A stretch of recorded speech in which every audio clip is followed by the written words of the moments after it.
Hi, everybody. It's Miguel, and it's the 27th of October, 2023. And I wanted to talk a little bit more about art.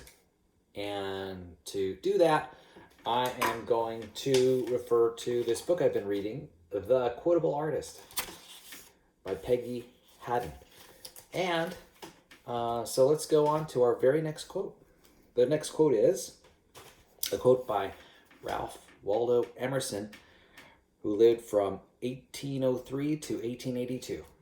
And he says, quite notably, in our fine arts, not imitation, but creation is the aim. In landscapes, the painter should give the suggestion of a fairer creation than we know. The details, the prose of nature, he should omit and give us only the spirit and splendor. In a portrait, he must inscribe the character and not the features, and must esteem the man who sits to him as himself, only an imperfect picture or likeness of the aspiring original within. Ralph Waldo Emerson. So, wow, fascinating. What an interesting quote. So, Ralph Waldo Emerson. So, certainly lived in the 19th century. Just smack dab right in the middle of the 19th century. A famous transcendentalist. And I will say nothing to disparage Mr. Emerson. Because, well, what can you say about Emerson? He was pretty remarkable, and a lot of advice to give, certainly, a lot of wisdom to bestow upon the future generations. I don't really have much to say about the quote in particular, though I think what is notable about the quote is that it's Emerson. And it's clear that what we are seeing is, his transcendentalist influences in that quote. He's about the spirituality of art, and it's about the seeking out of deeper meaning in art. One thing that I noticed in the quote was that there were a few shoulds. And, I think that was just a notable thing about his quote about art, because, one thing that's very popular, one idea that's popular nowadays as it comes to art, is that there are almost no shoulds. I guess that may be more of a modernist. I might have more of a modernist perspective.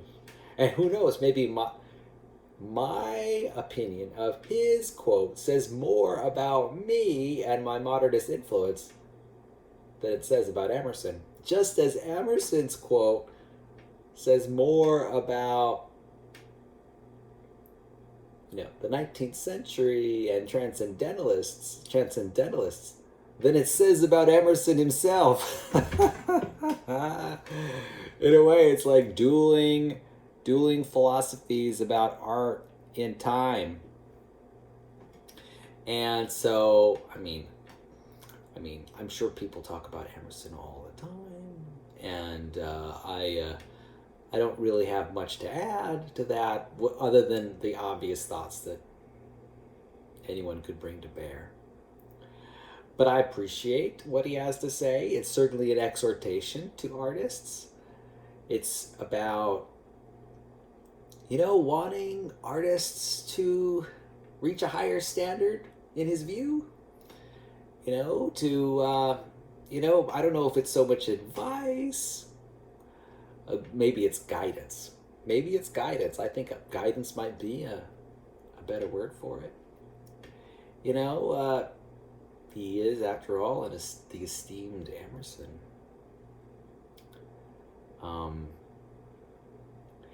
And I appreciate what he has to say. I think not only is it guiding, but he's providing some insight, some pretty serious insight. Um, for me, I love psychology, and my focus over the years has been psychology. And so, what I appreciate are sources of happiness. I also follow the positive psychology trends.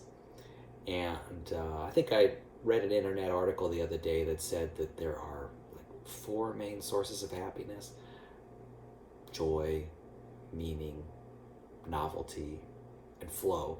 I think those are the four. Although I could be mistaken. My memory is not the best these days. But I think that's probably a good breakdown of all the sources of happiness. And here we go. Emerson is saying, hey, if you want to be a happy artist, here's a suggestion. Maybe you focus on the meaning. Maybe you focus on the virtues of your subject. Maybe you forget the details. They're prosaic. They're banal. Who needs to know about who finds enjoyment or satisfaction or happiness in those things? Rather, get to the heart of the matter. Hey, I'm sympathetic to that idea. I am. I'm sympathetic. I'm sympathetic to what Emerson has to say, as he's saying it in a 19th century voice. I appreciate that. I honor that. I honor Emerson for certain. He's and I think what he has to say, the insights he has to say, are valuable. Even though I may not particularly share. Myself. Here's the thing. We all have different sources of happiness. We all do. And we also have different sources, different tendencies to, prescribe. Right? Hey, we're all different. We're all individuals, right? And I think Emerson would applaud my awareness and distinction about the matter.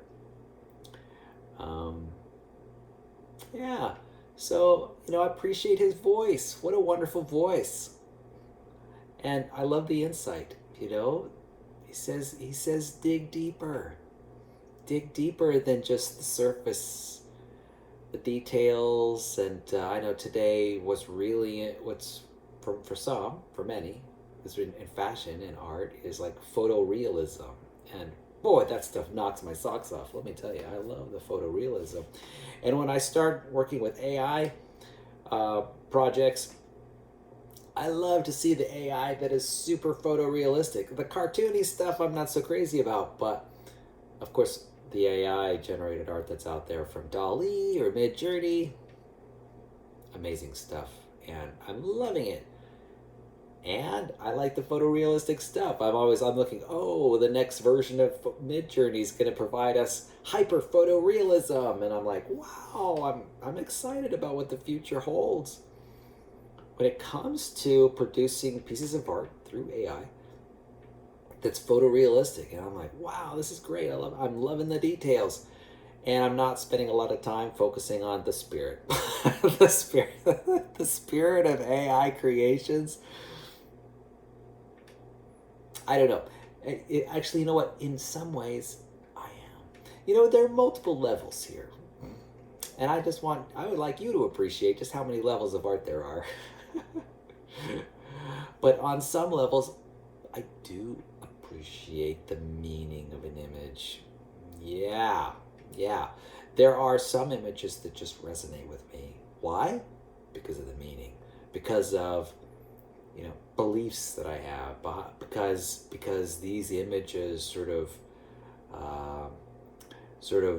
sidle up beside me, alongside me on my journey of life. And these images spark a kind of deeper meaning and joy within me. When I just look at them, when I observe them, it's like, I love to see that, and so, that's my source of happiness. And you know what? So I imagine that there are subtle meanings that maybe don't register in my mind. For me, I just look at it and like it. And but below that surface simplicity, there's this deeper meaning where I am resonating with deep values that I have, that we share, that I share with the AI, or share with the original artist or whatever. So who knows? It's kind of funny. The universe is so complex, and there's basically a million angles that I could take this Emerson quote. An infinite number of angles. Honestly, I'm not sure which angle to take because on the one hand, it's insightful. On the other hand, it's I don't know, less insightful. I do appreciate it being there. Thank you, Mr. Emerson, for all of your hard work and creative thinking and pulling that together. And I think it does provide some pretty excellent guidance anyway. It's important that you perform acts of art that resonate with you, that are meaningful to you, and that you consume or observe art that's meaningful to you as well. That, funny thing, that kind of happens automatically. There's something about art that brings joy. It sparks joy. And, I think we all could appreciate it. Now, am I going to take this quotation from Emerson, place it in my hip pocket, and continually refer to it as the guidance that it is as an artist? Maybe not. But I appreciate what it has to say.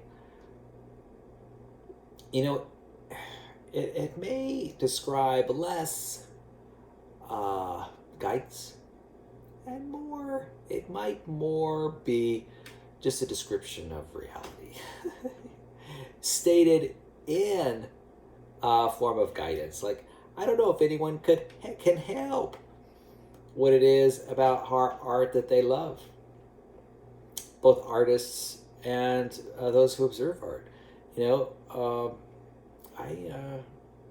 It may just be a description of the state of reality as we know it, and less prescription. It's kind of funny. When it comes to narrative, there are various tones and voices one can take as one describes or explains things. And there's so many themes that one can run with. There's like an infinite number of ways that you could describe facts about the world. Okay, this is actually an interesting point for me. There's something about the universe, something about natural reality that is so generous that at any time, we as humans have the freedom to overlay on top of reality whatever judgments and thoughts we have in the moment. I love this generous nature of reality. Reality is so generous. It acts as like this neutral sort of background of facts, right? Just sort of like a surface of facts. And that human beings can just overlay on top of those facts whatever judgment we decide. And so our judgments, of course, sort of, we are a fount of judgments. And we can only make the judgments that we can based on our upbringing and our culture and our time that we live and, our experiences. And we do sort of express ourselves because that's how we've learned to express ourselves in time and space. And, so we just lay out these judgments on facts about reality, and we get worked up, or we don't. And it's not like we have a choice quite often, because as human beings, we're just so expressive naturally. And so, yeah, we overlay on reality, which basically is like this neutral. It's like, I like to think of reality as basically being kind of an avalanche of rocks falling down a hill. You know, everything is, from a physics standpoint, everything is moving from a position of higher energy to low energy. And it's like rocks falling down a hill. And there's tumbling and spinning in the rocks. And that's what we see all around us, this panoply of color and sound that we see around us as it's happening.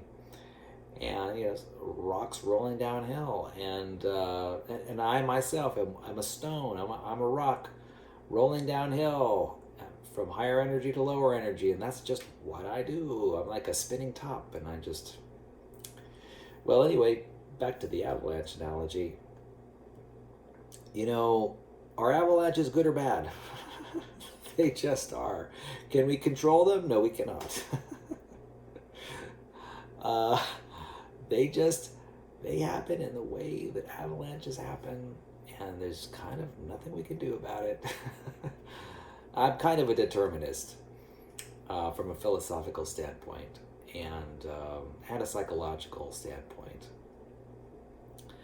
But I also recognize just what it is to be a conscious person, and how reality is this wonderful neutral base that we can play in. You know, it's sort of like a 3D world. It's sort of like a simulation in a computer where we can sort of play in video game style our character, our role, like Shakespeare might have said. You know, we're all just characters in a play. And, you know, we definitely observe what's happening in the world. And anyway, my main point is that we could just throw down judgments about anything and everything, judgments that make us angry, and we could dwell on those judgments for our entire lives, and then ask ourselves at the end, you know, was that a life worth spending? You know, we have the freedom to act, the freedom to think, the freedom to behave in a determined way. I love that contradiction. Yes, it's one of the mysteries of life. But anyway, my point is that, you know, life is like this neutral background, and we're able to overlay our ideas on top of it. And it's wonderful that reality is just that generous to let us do that. I mean, reality doesn't have to do that. I mean, it doesn't have to just sort of allow us to say whatever we want about reality.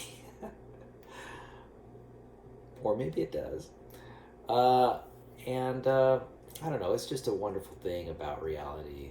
It's very unique and interesting. Like, so what am I getting at again?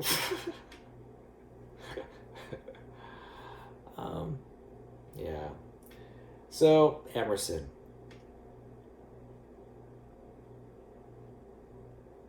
You know, he wants the best for us. You know what? In that quotation, I can definitely feel his desire to help us out. Maybe even to help himself out. I feel his inner wanting, his longing. He has a deep longing to make things better. I'm glad. And I'm glad he found, I was about to say existentialism, but it's not existentialism. I'm glad he found transcendentalism. Transcendentalism is the existentialism of the 19th century. How about that for a quote?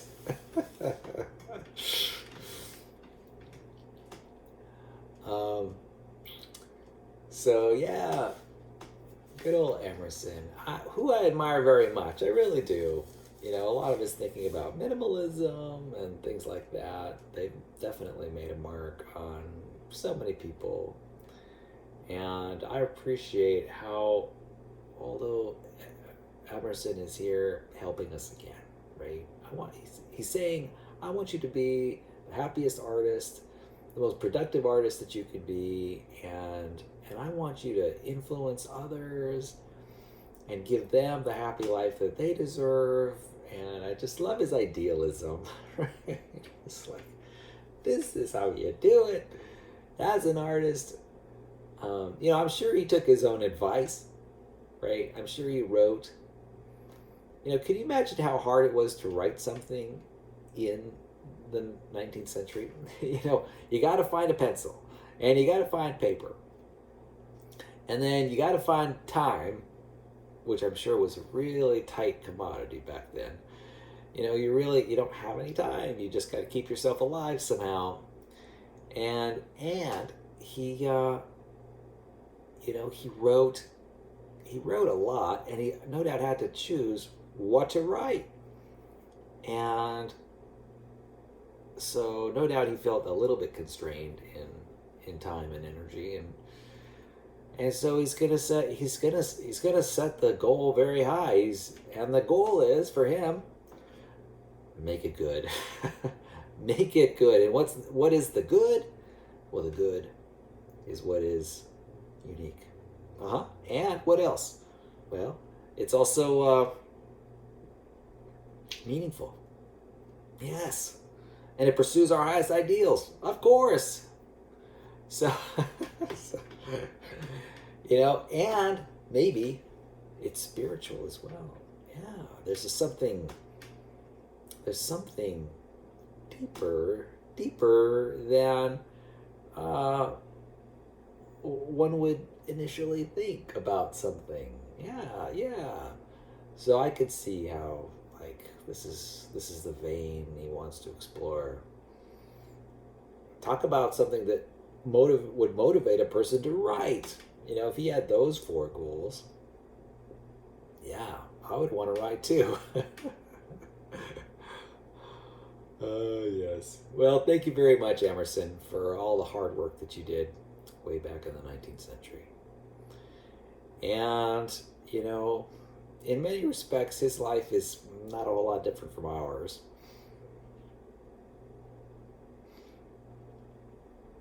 We have our challenges here on this planet right now. And they're quite significant. But one thing I did appreciate was that he tried to escape all of those issues that were sort of holding him back, those issues that were inhibiting him from doing what he wanted to do. And he just